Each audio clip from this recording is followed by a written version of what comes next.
Setelah kejatuhan Sumeria, cerita tentang Anunnaki tidak hilang begitu saja. Sebaliknya, mitos ini menyebar dan berkembang, mempengaruhi berbagai peradaban kuno di Timur Tengah, dari Babilonia hingga Assyria, dan hingga jauh ke peradaban Hittite dan Hurrian.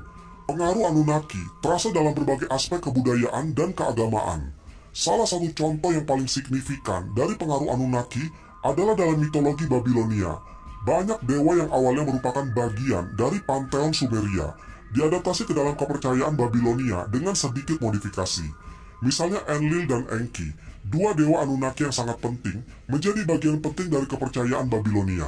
Meskipun nama dan aspek-aspek tertentu dari karakter mereka mungkin telah dirubah atau digabungkan dengan dewa-dewa lokal.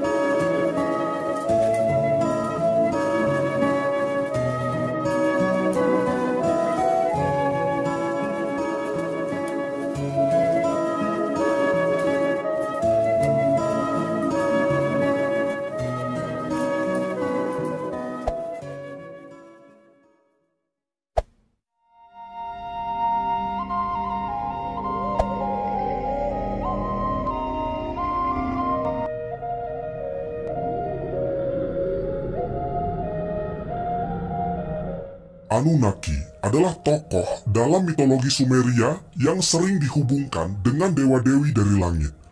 Mereka pertama kali muncul dalam kepercayaan bangsa Sumeria, salah satu peradaban tertua di dunia yang berpusat di Mesopotamia, wilayah yang sekarang dikenal sebagai Irak modern. Nama Anunnaki berasal dari bahasa Sumeria yang berarti mereka yang dari langit turun ke bumi. Menurut teks-teks kuno Sumeria, Anunnaki adalah sekumpulan dewa yang datang dari planet lain, yang sering disebut sebagai planet Nibiru. Ide tentang Nibiru ini cukup populer di kalangan penggemar teori konspirasi, tapi tidak ada bukti ilmiah yang mendukung keberadaan planet tersebut. Dalam mitos Sumeria, Anunnaki digambarkan sebagai makhluk yang memiliki kekuatan luar biasa dan teknologi yang maju. Mereka seringkali dianggap sebagai pencipta manusia dan diciptakan untuk melayani dewa-dewa ini. Manusia dibuat dengan menggunakan genetika Anunnaki dari tanah liat bumi sebagai pekerja di tambang emas dan pekerjaan berat lainnya yang tidak ingin dilakukan oleh Anunnaki sendiri. Hubungan antara Anunnaki dan manusia sering digambarkan sebagai hubungan yang kompleks. Meskipun Anunnaki terkadang dilihat sebagai pelindung umat manusia, mereka juga bisa sangat tegas dan keras terhadap manusia jika tidak mematuhi perintah mereka. Pada zaman kuno, Anunnaki sering dipuja sebagai dewa-dewa yang kuat dan dihormati di berbagai kota di Sumeria. Setiap kota memiliki pelindung dewa sendiri, dan Anunnaki diberi persembahan dan tempat tinggal yang megah dalam bentuk zigurat, yaitu bangunan bertingkat yang menjulang tinggi yang juga berfungsi sebagai pusat ibadah. Seiring berjalannya waktu, kepercayaan kepada Anunnaki mulai memudar seiring dengan kejatuhan peradaban Sumeria. Namun, kisah-kisah mereka masih bisa bertahan dalam bentuk tulisan pada lempengan tanah liat yang ditemukan oleh para arkeolog. Kisah Anunnaki ini masih menarik banyak orang hingga saat ini, baik sebagai subjek penelitian maupun inspirasi untuk berbagai karya fiksi dan teori alternatif tentang asal-usul peradaban manusia. Anunnaki, sebagai dewa-dewi yang dianggap turun dari langit, memegang peran sentral dalam kehidupan masyarakat Sumeria. Mereka tidak hanya dipandang sebagai makhluk super yang mengawasi dan mengatur alam semesta, tetapi juga sebagai pemimpin langsung yang mempengaruhi hukum, ritual, dan kegiatan sehari-hari rakyat. Dalam mitologi Sumeria, Anunnaki sering dikaitkan dengan pemerintahan dan kekuasaan. Mereka dikisahkan memiliki sistem hierarki yang ketat di antara mereka sendiri, yang kemudian dicerminkan dalam struktur pemerintahan manusia di bumi. Raja-raja Sumeria yang memerintah berbagai kota negara sering mengklaim bahwa mereka ditunjuk langsung oleh Anunnaki dan memiliki darah dewa dalam diri mereka. Klaim ini memberi mereka otoritas ilahi untuk memerintah dan menjadi penghubung antara Anunnaki dan manusia. Anunnaki juga dianggap membawa pengetahuan dan teknologi maju ke bumi. Legenda mengatakan bahwa mereka mengajarkan manusia tentang astronomi, matematika, pertanian, dan arsitektur. Ziggurat misalnya, bukan hanya bangunan yang religius, tetapi juga menampilkan kemajuan teknis dalam konstruksi, dan bisa dilihat sebagai simbol kemajuan teknologi yang diberikan oleh Anunnaki kepada manusia. Dalam aspek keagamaan, Anunnaki menduduki posisi puncak dalam panteon Dewa Sumeria. Setiap kota memiliki dewa pelindungnya sendiri yang merupakan bagian dari kelompok Anunnaki. Warga kota akan membangun kuil-kuil megah dan mengadakan festival serta ritual untuk menghormati dewa mereka. Melalui ritual-ritual ini, mereka berusaha mendapatkan keberkahan dan perlindungan dari bencana alam serta masalah lainnya. Salah satu aspek yang paling menonjol dalam kisah Anunnaki adalah mitos penciptaan manusia. Menurut teks-teks Sumeria, Anunnaki menciptakan manusia sebagai hamba untuk membantu mereka dalam berbagai tugas, terutama pertambangan mineral berharga seperti emas. Menurut mitos ini, Enki, yang dikenal sebagai dewa kebijaksanaan, menciptakan manusia dari tanah untuk membantu dewa-dewa dalam tugas-tugas mereka di bumi, terutama dalam mengelola sumber daya alam dan pertanian. Cerita lain yang penting adalah tentang banjir besar, yang juga muncul dalam mitologi dan teks-teks agama di banyak budaya kuno. Dalam versi Sumeria, Dewa Enlil yang merasa terganggu oleh kebisingan yang diciptakan oleh manusia, memutuskan untuk memusnahkan umat manusia dengan banjir besar. Namun Enki merasa kasihan, kemudian memberitahu Utnapishtim untuk membangun kapal yang akan menyelamatkan keluarganya dan berbagai spesies hewan. Dalam Islam, mungkin kita tidak asing mendengar kisah banjir besar ini, dan kita mengenalnya pada era Nabi Nuh alaihissalam. Pengaruh Anunnaki juga terasa dalam kehidupan sehari-hari dari masyarakat Sumeria, dari hukum yang berlaku hingga praktik ekonomi. Semua aspek kehidupan dipengaruhi oleh norma-norma dan kebijakan yang diyakini berasal dari kehendak Anunnaki. Bahkan seni dan sastra Sumeria sering menampilkan Anunnaki sebagai tema utama, menunjukkan kedalaman pengaruh mereka dalam budaya dan kesadaran kolektif masyarakat Sumeria. Setelah kejatuhan Sumeria, cerita tentang Anunnaki tidak hilang begitu saja. Sebaliknya, mitos ini menyebar dan berkembang, mempengaruhi berbagai peradaban kuno di Timur Tengah, dari Babilonia hingga Assyria, dan hingga jauh ke peradaban Hittite dan Hurrian. Pengaruh Anunnaki terasa dalam berbagai aspek kebudayaan dan keagamaan. Salah satu contoh yang paling signifikan dari pengaruh Anunnaki adalah dalam mitologi Babilonia. Banyak dewa yang awalnya merupakan bagian dari panteon Sumeria diadaptasi ke dalam kepercayaan Babilonia dengan sedikit modifikasi. Misalnya Enlil dan Enki, dua dewa Anunnaki yang sangat penting, menjadi bagian penting dari kepercayaan Babilonia. Meskipun nama dan aspek-aspek tertentu dari karakter mereka mungkin telah dirubah atau digabungkan dengan dewa-dewa lokal. Assyria sebagai penerus langsung Sumeria dan Babilonia dalam hal geografis dan kebudayaan juga mempertahankan banyak elemen dari mitologi Anunnaki.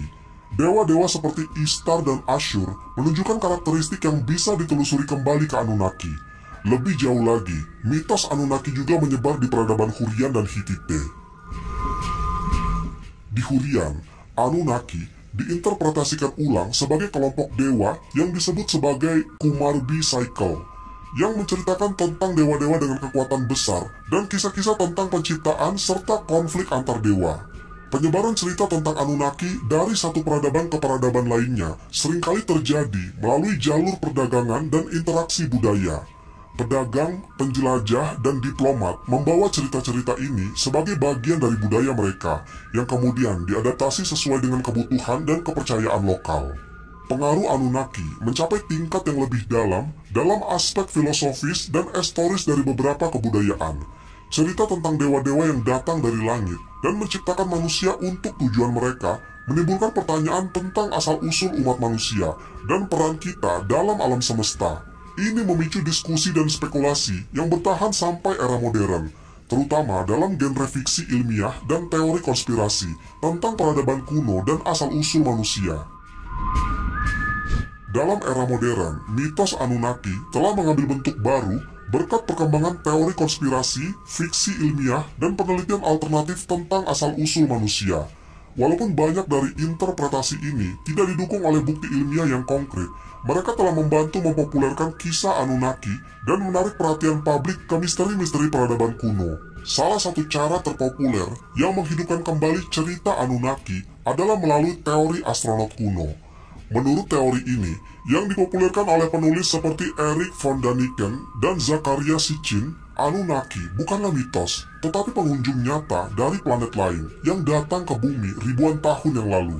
Sitchin khususnya menginterpretasikan teks-teks Sumeria sebagai bukti bahwa Anunnaki dari planet Nibiru datang ke bumi untuk menambang emas dan menciptakan manusia sebagai pekerja mereka. Meskipun menarik, teori ini sering dikritik oleh para ahli dan ilmuwan karena kurangnya bukti yang mendukung dan interpretasi yang salah terhadap artefak kuno dan teks-teks Sumeria.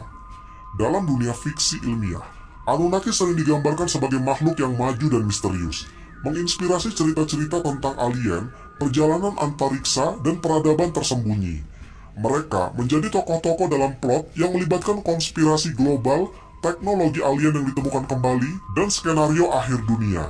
Kehadiran mereka dalam fiksi ilmiah membantu menjaga mitos ini tetap relevan dan menginspirasi penulis untuk menjelajah kemungkinan hubungan antara manusia dan teknologi alien.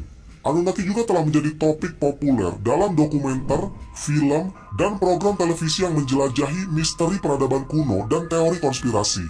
Mereka sering dipresentasikan sebagai bagian dari teka-teki yang lebih besar tentang asal-usul manusia dan sejarah tersembunyi dunia. Namun banyak ahli dan ilmuwan tetap skeptis terhadap interpretasi ini.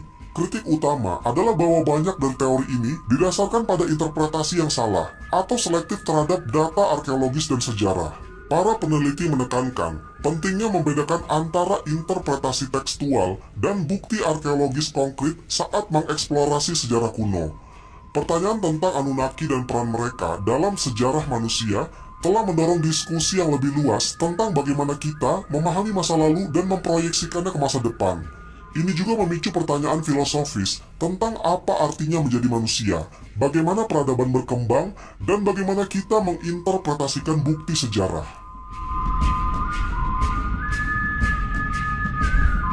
Di tahun 2005, ada sebuah film yang menuai kontroversi dan dicekal di beberapa negara. Film yang berjudul One Anunnaki, yang disutradarai oleh John Gress. Sampai sekarang ini tidak banyak yang mengetahui tentang kisah bagaimana film One Anunnaki sampai dicekal oleh para ilmuwan dunia dan diblokir habis-habisan sampai tidak meninggalkan jejak sedikit pun. Bahkan katanya, jika kita mencari trailernya di YouTube, itu sudah dihapus, apalagi mencoba mencarinya di berbagai aplikasi film. Film ini mempunyai cerita yang lumayan panjang dan dibentuk menjadi 3 bagian atau trilogi, dan tayang pada tahun 2006, 2007, dan 2008. Namun, karena kontroversial dan bertentangan dengan keyakinan maupun pengetahuan realita umat saat ini, akhirnya film ini dicekal dan dicap sebagai film paling terlarang sepanjang sejarah. Teori konspirasi yang beredar menyebutkan bahwa film One Anunnaki dilarang beredar karena bisa membuat geger banyak orang. Kabarnya, kalau orang sampai menonton film ini, mereka bisa tidak lagi percaya kepada Tuhan dan mempertanyakan eksistensi mereka di dunia.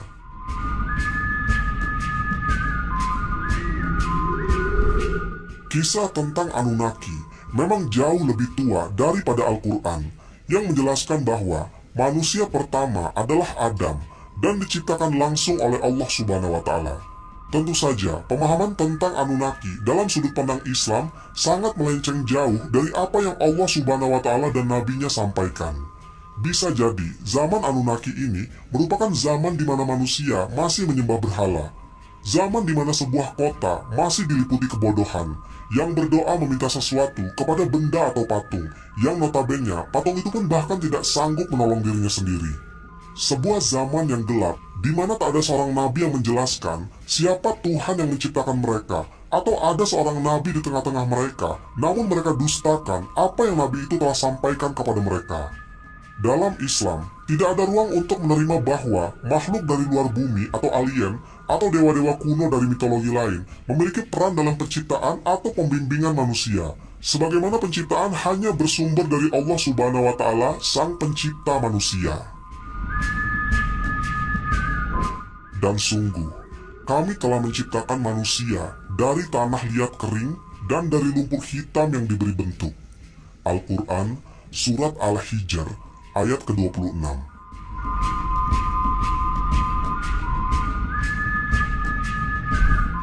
Wallahu a'lam bishawab. Semoga kisah ini bermanfaat. Lebih dan kurangnya mohon dimaafkan. Yang benar datangnya dari Allah Subhanahu wa Ta'ala.